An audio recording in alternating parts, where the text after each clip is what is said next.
देश के विभिन्न शहरों में बेंगलुरु, चेन्नई, मुंबई और कई अन्य राज्यों से लगातार खबरें सामने आ रही है कि कमर्शियल एलपीजी गैस सिलेंडर की आपूर्ति बाधित हो रही है। मिडिल ईस्ट में चल रहे युद्ध के हालत का असर अब भारत में भी दिखाई देने लगा है। रिपोर्ट्स के मुताबिक करीब 20% होटल का काम प्रभावित हुआ है और आशंका जताई जा रही है कि अगर हालत ऐसी रहे तो आने वाले समय में लगभग 50% तक होटल बंद होने की नौबत आ सकती है। इसकी मुख्य वजह कमर्शियल एलपीजी गैस सिलेंडर की कमी बताई जा रही है। देश में गैस संकट शुरू, कमर्शियल गैस की सप्लाई क्यों रुकी? होटल रेस्टोरेंट पर गैस का संकट, मिडिल ईस्ट युद्ध का भारत पर असर, होटल बंद होने का खतरा, गैस सिलेंडर को लेकर घबराहट और महंगी होगी रसोई गैस। होटल एसोसिएशन ने सरकार से मांगी मदद, क्या और बढ़ेगा गैस संकट? चेन्नई होटल एसोसिएशन ने भी इस मुद्दे को लेकर सरकार को एक पत्र लिखा है और प्रधानमंत्री नरेंद्र मोदी से मदद की मांग की है। मुंबई की मीडिया रिपोर्ट्स में यह भी सामने आया है कि कमर्शियल गैस सिलेंडर की सप्लाई प्रभावित होने के कारण रेस्टोरेंट में घबराहट का माहौल है। कई जगह पर गैस एजेंसियों के बाहर लंबी कतारें देखने को मिल रही है। राजस्थान, छत्तीसगढ़, महाराष्ट्र, पंजाब, आंध्र प्रदेश और तेलंगाना सहित कई राज्यों से भी इस तरह की खबरें सामने आ रही है। राजस्थान में होटल और रेस्टोरेंट संचालकों को बड़ा संकट पैदा होने का डर सता रहा है। वहीं छत्तीसगढ़ में डीलर्स का कहना है कि शैक्षणिक संस्थानों, अस्पताल और अन्य संस्थानों को कमर्शियल गैस सिलेंडर उपलब्ध कराने में दिक्कत आ रही है। महाराष्ट्र, पंजाब और आंध्र प्रदेश में भी लगभग यही हालत सामने आ रही है। इसी को लेकर आहार नाम की संस्था यानी कि association of hotel and restaurant in India ने भी केंद्र सरकार से मदद की मांग की है। संगठन का कहना है कि गैस की सप्लाई बाधित होने के कारण होटल और रेस्टोरेंट उद्योग पर बड़ा असर पड़ रहा है और यदि जल्द समाधान नहीं हुआ तो आवश्यक सेवाएं भी प्रभावित हो सकती है।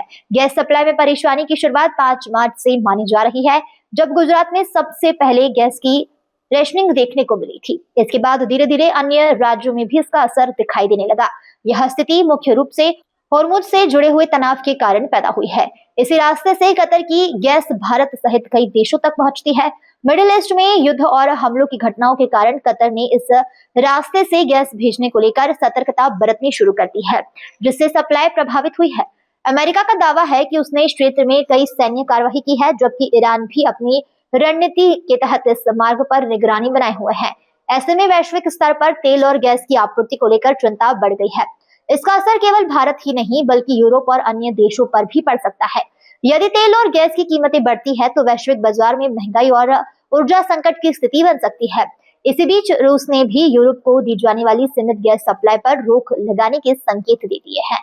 एक तरफ ईरान का दबाव, दूसरी तरफ रूस की रणनीति और तीसरी तरफ अमेरिकी की सैन्य गतिविधियां, इन सब के बीच वैश्विक ऊर्जा बाजार में अनिश्चितता बढ़ती हुई दिखाई दे रही है।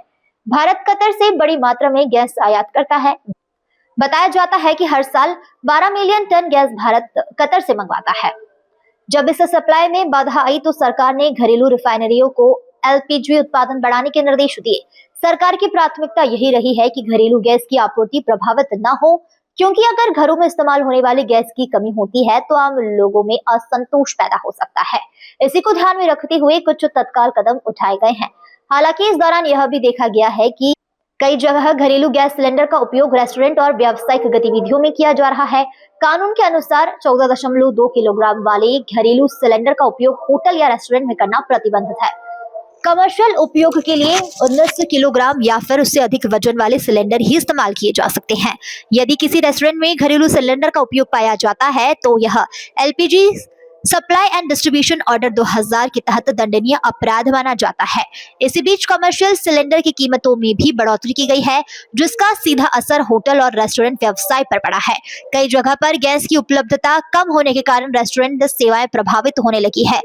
लोगों को देखते हुए सरकार ने गैस डिस्ट्रीब्यूटर्स के साथ बैठक की और मीडिया के साथ बातचीत में यह भी बताया है कि मौजूदा हालत वैश्विक भू राजनीतिक परिस्थितियों से जुड़े हुए हैं। सरकार ने एक और बड़ा फैसला लिया है कि अब घरेलू एलपीजी सिलेंडर की इंटर बुकिंग अवधि बढ़ा दी गई है। यानी यदि आपने आज गैस सिलेंडर बुक कराया है तो अब अगला सिलेंडर 25 दिन बाद ही बुक हो पाएगा। पहले यह अवधि 48 घंटे थी। इस फैसले का मकसद जमाखोरी और दुरुपयोग को रोकना है, लेकिन रेस्टोरेंट संचालकों का कहना है कि इससे उनकी मुश्किलें और बढ़ सकती है, क्योंकि वे घरेलू सिलेंडर से काम नहीं चला पाएंगे। वहीं कमर्शियल सिलेंडर की सप्लाई भी कई जगह पर कम हो गई है। बताया जा रहा है कि लगभग 80% तक गैस उपलब्ध है, लेकिन 20% की कमी के कारण बाजार में किल्लत महसूस हो रही है। कुछ जगह पर गैस सिलेंडर की कालाबाजारी की भी शिकायतें सामने आई हैं, जहां लोग ज्यादा कीमत देकर सिलेंडर खरीदने को अब मजबूर हो रहे हैं। इसी स्थिति को देखते हुए सरकार ने आवश्यक वस्तु अधिनियम 1955 को लागू कर दिया है। इसके तहत गैस सिलेंडर जैसी जरूरी चीजों की जमाखोरी और कालाबाजारी करना दंडनीय अपराध माना जाएगा। सरकार ने यह भी सुनिश्चित किया है कि घरों में इस्तेमाल होने वाली रसोई गैस, पाइप गैस और वाहनों के लिए मिलने वाली सीएनजी की आपूर्ति बाधित न हो। इसके अलावा खाद बनाने वाली फैक्ट्रियों को करीब 70% गैस सप्लाई की जाएगी। उद्योगों को लगभग 80% और छोटे व्यवसाय व होटल को भी सीमित मात्रा में गैस उपलब्ध कराई जाएगी। इन सभी कदमों से साफ है कि गैस की रेशनिंग जैसी स्थिति बनती दिखाई दे रही है। मिडिल ईस्ट में पैदा हुआ संकट अब धीरे धीरे दुनिया के दूसरे हिस्सों और भारत तक असर दिखाने लगा है।